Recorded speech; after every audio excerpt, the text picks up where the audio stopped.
Bonjour tout le monde, je m'absente encore ce matin.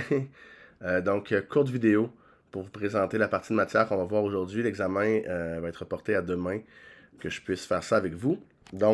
Aujourd'hui, on va voir la matière suivante, qui va servir un peu pour l'examen aussi, fait que tant mieux finalement qu'on ait une période de plus. On va voir la position relative de deux droites. On a déjà parlé en classe du cas où les droites sont parallèles. En fait, quand on a vu ça au tableau au dernier cours ou le cours d'avant, on a parlé du cas où on avait deux droites dans le plan cartésien qui étaient parallèles. OK? Puis ça, je vous ai présenté ça dans le cadre de. On essayait de résoudre un système d'équations, mais le résoudre un système d'équations, c'est comme chercher le point de rencontre. Puis là, le point de rencontre de deux droites parallèles, c'est difficile à trouver parce qu'il n'y en a pas. Alors, on voyait que ça donnait quelque chose d'absurde comme 12 égale 0, quelque chose comme ça dans notre résolution, puis là, on pouvait se rendre compte de ça. Mais on peut voir aussi que des droites sont parallèles juste à regarder les systèmes. Par exemple, si cette droite-là ici, son équation, c'est y est égal à 2x plus 6, parce que son ordonnée à l'origine ici, c'est 6, puis sa pente, c'est 2x, ben celui-là, ça va être quelque chose comme y est égal à 2x moins 4. Okay? Son ordonnée à l'origine va changer. Dans un cas, on a plus 6, dans l'autre cas, on a moins 4, mais la pente, puisqu'elles sont parallèles, c'est la même. En fait, si vous vous rappelez, la valeur du chiffre ici, la pente, quand on le change, ce que ça fait, c'est que ça tourne la droite. Dans le fond, plus il est proche de 0, moins la droite est à pic. Donc, plus la droite est comme ça. Puis plus il est proche de l'infini, dans le fond, plus il est grand, la pente est proche d'être verticale. OK? Donc, c'est comme ça qu'on évalue les pentes. Et si les deux pentes sont les mêmes, ben, on a deux droites qui sont parallèles. Et ça nous permet de faire des trucs intéressants, comme par exemple, si je dis que je cherche l'équation d'une droite qui est parallèle à la droite d'équation moins 2x plus 3, mais qui passe par le point A qui est 1, 9, mettons. OK? Donc, je cherche une droite qui est... Mon chien commence à japper, excusez. Je cherche une droite qui est parallèle à celle-là, mais qui passe par le point ici. Et là, vous vous souvenez que quand on cherchait l'équation d'une droite, ce qu'on faisait, c'est qu'on trouvait d'abord le m en faisant delta y sur delta x, mais là, on n'aura pas besoin, parce que le m, on va le prendre directement de cette forme-là ici. On sait qu'ils sont parallèles, donc il y a le même m. Fait que la droite qu'on cherche, son équation, c'est moins 2x plus quelque chose. Tout ce qui nous manque, c'est le quelque chose. Et là, si vous vous souvenez, on peut trouver ça en remplaçant x et y par un point qu'on connaît. Là, nous, on en connaît juste un, on n'aura pas vraiment le choix. Mais on remplace y par 9, x par 1. Et là, on va isoler pour trouver notre b. Donc, j'ai 9 qui est égal à moins 2 plus b. J'ai donc 11 qui est égal à b. Fait que mon équation que je cherchais, c'était y est égal à moins 2x plus 11. Ça, c'est la droite qui est parallèle à la première ici, moins 2x plus 3, mais qui passe par le point 1, 9. Donc, vous voyez, je peux retrouver une équation si je connais la pente d'une droite qui est parallèle à celle que je cherche, ça sera la même pente. Là, il y a quelque chose d'intéressant qui se passe, parce que les droites parallèles, c'est un cas très particulier. En général, nos droites, dans le plan cartésien, ne vont pas être parallèles. Si je retrace un plan cartésien, puis je trace deux droites, mais n'importe lesquelles, mettons que je prends deux droites au hasard dans le plan cartésien, ce qui risque d'arriver, c'est plus quelque chose comme ça, que j'ai tracé deux droites qui vont se croiser quelque part. Okay, ça, c'est le cas classique. Et là, il n'y a pas de lien entre les deux droites. Dans le fond, les pentes, il n'y a pas moyen que je trouve la pente de une par rapport à l'autre. À moins que l'angle ici, à moins que les deux droites se croisent, mais de manière perpendiculaire. Si j'ai deux droites qui se croisent comme ça, puis que ça c'est 90 degrés, mettons que je sais dessiner puis que c'est 90, je vais réessayer, mettons. Ça c'est meilleur. Si ça se croise perpendiculairement, là il y a un lien entre la valeur des deux pentes.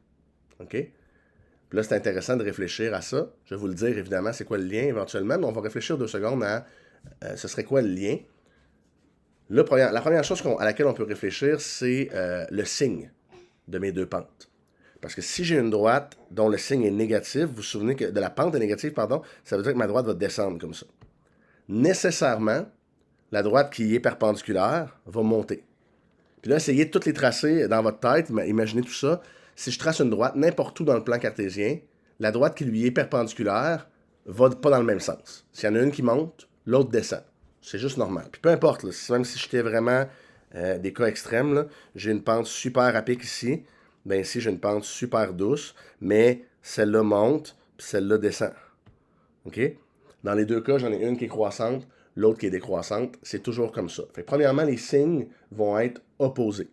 C'est-à-dire que si j'ai une droite que la pente positive, ben, sa perpendiculaire va avoir une pente négative, nécessairement. La valeur de la pente maintenant, ben, encore une fois, on se rappelle tantôt que plus ma pente est à pic, mettons que j'ai une pente de 20, comme ça, OK? Très, très, très à pic, une pente de 20, ben, plus je suis à pic dans un sens, plus ma perpendiculaire va être douce, va être proche de 0. OK? Et là, le lien entre les deux, je pourrais vous faire explorer ça dans Desmos. En étant en classe, c'est probablement ce que je ferais. Je vous ferais aller tracer des perpendiculaires dans Desmos. Puis là, vous remarqueriez ce qui se passe entre les pentes. Là, je suis pogné à la maison. Fait que c'est plate de même, mais je vais juste vous dire. Je vais juste vous dire ce qu'il y en est directement. Mais la pente va être l'inverse une de l'autre. C'est-à-dire que si j'ai une pente très, très, très à pic, mon exemple c'était 20. OK? Mettons que j'en ai une que c'est 20x, plus quelque chose, c'est vraiment pas important le plus quoi. Ben, la pente perpendiculaire, on a dit déjà que c'était négatif nécessairement. Ma pente qui est perpendiculaire de mon Y2, là, ma deuxième droite. Mais ça va être l'inverse de 20 aussi, parce que 20 c'est très très gros. Il faut que je sois très très proche de 0 pour compenser ça. Ben, ça va être 1 sur 20. Et là, plus n'importe quoi, parce qu'on s'entend que si j'ai des droites, mettons que j'ai celle-là, ben des perpendiculaires, il y en a une là, mais il y en a une là aussi, puis il y en a une là. Il y a plein de droites qui sont perpendiculaires, donc l'ordonnée à l'origine ne change pas grand-chose, je peux la déplacer. Mais la pente, elle, va être l'opposé, donc pas le même signe. Ici c'est un plus, ici c'est un moins. Et l'inverse. Ici c'est 20, ici c'est 1 sur 20. Là, un autre exemple, si j'avais une pente de moins 2 tiers, oups, je vais écrire comme il faut. Si j'avais la première droite que ma pente c'est moins 2 tiers x plus quelque chose, ok, là c'est pas important quelque chose, ben ma deuxième qui est perpendiculaire, pardon, ce serait plus maintenant, parce que la première c'est moins, et ce serait l'inverse de 2 tiers, donc ce serait 3 demi. Les garçons, oui. Ce serait 3 demi. Donc l'opposé et l'inverse. Le signe change et la fraction s'inverse. Et c'est ça qui est. Non, et là, on peut faire comme tantôt, je pourrais vous dire, je connais une droite, je connais mon Y1, sa pente c'est 1 demi x plus 6. Et là, je cherche la droite qui est perpendiculaire à celle-là et qui passe par le point 1,6, mettons. Ben, je pourrais dire que ma droite que je cherche, je connais sa pente parce que je sais qu'elle est perpendiculaire, donc ça va être l'opposé, ça va être un moins, et ça va être l'inverse de 1 sur 2, donc ça va être 2 sur 1. Ça va être moins 2 ma pente. Et là, je cherche mon B. Et encore une fois, je viens remplacer mon Y par 6, mon X par 1, et là, je peux isoler 6 est égal à moins 2 fois 1 plus B. Donc, ce que je cherche comme B, c'est 8, parce que je fais plus 2 de chaque côté. Donc, mon équation, c'était, ma pente, c'était moins 2. Donc, c'est moins 2x plus 8. Et là, j'ai retrouvé l'équation de ma droite, qui était une perpendiculaire à la première. C'est vraiment de lier ça. Là, si vous allez dans le fichier de notes de cours que j'ai déposé au début de l'année, vous allez voir qu'il y a une section sur la position relative des deux droites. Vous pourrez aller la consulter aussi. On vous explique tout ce qui est possible. Dans le fond, que les positions relatives des deux droites, ben, les droites peuvent être parallèles ou séquentes.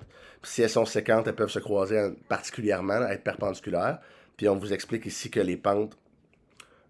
C'est une autre façon d'écrire ce que j'ai dit, là, que c'est l'opposé et l'inverse. Dans le fond, c'est que si je multiplie les pentes ensemble, ça donne moins 1. Ça revient au même que de dire ce que j'ai dit dans le tantôt. Puis pour les parallèles, ben, c'est la même pente dans le fond quand les droites sont parallèles. Puis c'est aussi la même ordonnée si elles sont parallèles confondues parce qu'elles sont une par-dessus l'autre. Et on vous rappelle comment retrouver l'ordonnée à l'origine et la pente à partir de toutes les formes d'écriture dans la section ici.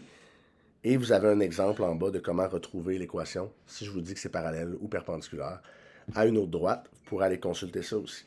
Vous pourrez consulter cette vidéo-là quand vous voulez. Il y a des exercices à faire qui sont dans le calendrier Google. Puis j'espère que tout va aller bien pour qu'on se revoie demain. On va pouvoir faire l'évaluation ensemble. Alors sur ce, bonne journée à vous.